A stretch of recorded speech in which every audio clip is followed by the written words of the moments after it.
RTV app వార్తల్ని క్షణాల్లో చదివే అవకాశం ఉంటుంది. ఒక న్యూస్ పేపర్, ఒక టెలివిజన్ ఛానల్ మీ చేతుల్లో ఎప్పుడూ ఉంటాయి. విధంగా జిల్లా ప్రధాన కేంద్రం నంద్యాల నుండి నొస్సం వరకు వయా కోయిలకుంట్ల మీద బైపాస్ రోడ్డు వేస్తూ దాదాపుగా ఇక్కడ నుంచి కూడా 2 వరుసల రహదారిని నిర్మిస్తా ఉన్నాము.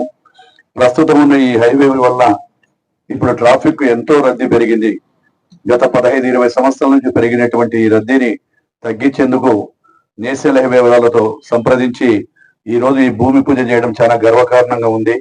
గత ప్రభుత్వాల నిర్లక్ష్యం వల్ల జరిగి ఏదైతే అభివృద్ధి పనులన్నీ కూడా నోచుకోకుండా ఆగిపోయాయో, కూటమి ప్రభుత్వం వచ్చిన తర్వాత ఈ రోజు కేంద్ర ప్రభుత్వము అటు మోడీ గారి సహకారము, అదే విధంగా మా గౌరవ ముఖ్యమంత్రి గారి సహకారము, ముఖ్యంగా నితిన్ గడ్కరీ గారి సహకారంతో ఈ రోజు ఎప్పుడు వెళ్ళినా కానీ కూడా మేము వెళ్ళి మా ఆంధ్రప్రదేశ్ కి ఇంత అవసరాలు ఉన్నాయి, ఇన్ని ఇబ్బందులు ఉన్నాయన్నప్పుడు వారు ఇస్తున్నటువంటి చొరవకు ప్రత్యేకమైన ధన్యవాదాలు గౌరవ మంత్రి గడ్కరీ గారికి కూడా తెలియజేస్తా ఉన్నాము.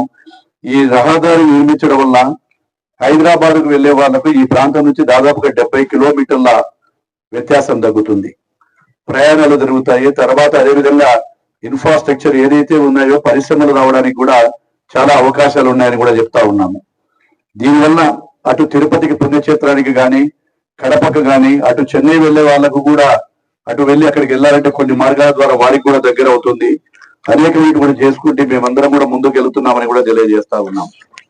ఒక ఎన్హెచ్ఏ కాదు, రాష్ట్రంలో ఏదైతే రోడ్లు ఉండేటువంటివి కూడా 5 సంవత్సరాల వాళ్ళ నిర్వీర్యం వల్ల రాష్ట్రం అంతా కూడా గుంతలమయం మారింది.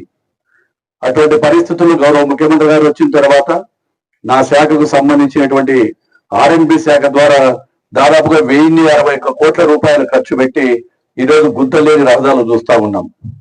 అది ఒక్కటే కాకుండా ఈ రోజు రహదారులతో పాటు గత ప్రభుత్వంలో చేసి నిర్లక్ష్యానికి కారణమైన కాంట్రాక్టర్లు ఈ రోజు చాలా మంది ఆత్మహత్య చేసుకునే పరిస్థితులకు వస్తే దాదాపుగా 1200 కోట్ల రూపాయలు వివిధ శాఖల ద్వారా కూడా డబ్బులు రిలీజ్ చేయడం జరుగుతూ ఉంది. ఈ రోజు సవాలు విసురుతా ఉన్నాం. మీరు నిర్వీర్యం చేసిన రహదారులను ఈ రోజు మా కూటమి ప్రభుత్వం వచ్చిన తర్వాత గుంతలు పూడ్చడమే కాదు, ఎక్కడైనా అవసరమైన రోడ్లను మళ్ళీ ఈ రోజు వైండనింగ్ చేసుకుంటూ అటు మళ్ళీ రోడ్లను కూడా మళ్ళీ స్ట్రెంథనింగ్ చేసుకుంటూ రాష్ట్రమంతా కూడా ఈ రోజు అన్ని కూడా అభివృద్ధి కార్యక్రమాలలో రోడ్లు బాగు చేయడంలో పరిగెడతా ఉన్నాయి. ఈ రోజు మన నంద్యాల నుంచి కానీ ఇది కానీ ఈ రహదారి చూస్తే మనం ఈ బయట ఇక్కడ ఎంఆర్ఓ ఆఫీస్ దగ్గర నడవలేనటువంటి పరిస్థితి ఉండేది. అటువంటిది మా అధికారులకు చెప్పిన వెంటనే ఈ రోజు అన్ని కూడా వాటిని అన్ని మళ్ళీ బాగు చేసి ఈ రోజు పరీక్ష తీసుకెళ్తున్నామని కూడా తెలియజేస్తా ఉన్నాను. ఈ రోజు సిఆర్ఎఫ్ ద్వారా కానీ ఇంకా దాదాపుగా 5,000 కోట్ల రూపాయలకు ప్రణాళికలు రద్దు చేశాము. త్వరలోని ఈ ప్రణాళికలలో చేసుకొని అటు సంక్షేమం ఇటు అభివృద్ధి 2 సమానంగా ఉండాలనేటువంటిది మాది ఒక లక్ష్యం. ఆ లక్ష్యంలో భాగంగానే ఈ రోజు తీసుకెళ్తా ఉన్నాము. అదేవిధంగా ఈ రోజు వాడు వెన్నుపోటు పొడిచామని దినం చెప్పుకుంటా ఉన్నారు. ప్రజలు మిమ్మల్ని వెన్నుపోటు పొడిచారు, ప్రజలు మిమ్మల్ని వెన్నుపోటు ఓటు అని ఆయుధంతో వెన్నుపోటు పొడిచిన తర్వాత ఈ రోజు కేవలం మీ ఉనికిని, రాజకీయ ఉనికిని కాపాడుకోవడానికి ఈ రోజు ఒక కరపత్రికను అడ్డం పెట్టుకొని ఈ రోజు మా మీద నిందలేస్తూ ఏదో చేయాలనుకుంటున్నారు. కానీ మీ కళలు ఇంకా నెరవేరవు.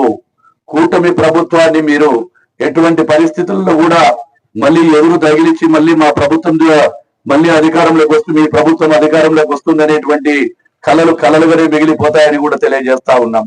ఏది ఏమైనా కూటమి ప్రభుత్వంతోనే ఈ రాష్ట్రం బాగుపడాలన్నా, పరిశ్రమలు రావాలన్నా, అదేవిధంగా గ్రామీణ వ్యవస్థ బాగుపడాలన్నా, పరిశ్రమలు రావాలన్నా ప్రతి ఒక్కటి కూడా ఈ రోజు మాతోనే సాధ్యం. తెలుగుదేశం పార్టీ కూటమి ప్రభుత్వంతో గౌరవ ముఖ్యమంత్రి శ్రీ నారా చంద్రబాబు నాయుడుతో సాధ్యం అని చెప్పి తెలియజేస్తూ 24 నెలల లోపలనే ఈ రోజు కంప్లీట్ చేయాలని చెప్పి కూడా నిర్ణయించడం జరిగింది. అందులో భాగంగా ఈ కాంట్రాక్టులు ఇప్పుడు ఎవరైతే చేస్తున్నారో ఆ కాంట్రాక్ట్ వారు కూడా ఎక్కడ పని చేసినా మంచి కార్యక్రమం, నాణ్యమైన పని చేసి రాష్ట్రంలో మంచి పేరు ప్రతిష్టలు తెచ్చుకునేటువంటి కంపెనీ. మరిన్ని వీడియోస్ కోసం ఛానల్ ని సబ్స్క్రైబ్ చేయండి, లేటెస్ట్ అప్డేట్స్ కోసం వాట్సాప్ ఛానల్ ని ఫాలో చేయండి అండ్ లింక్ డిస్క్రిప్షన్ లో ఉంది.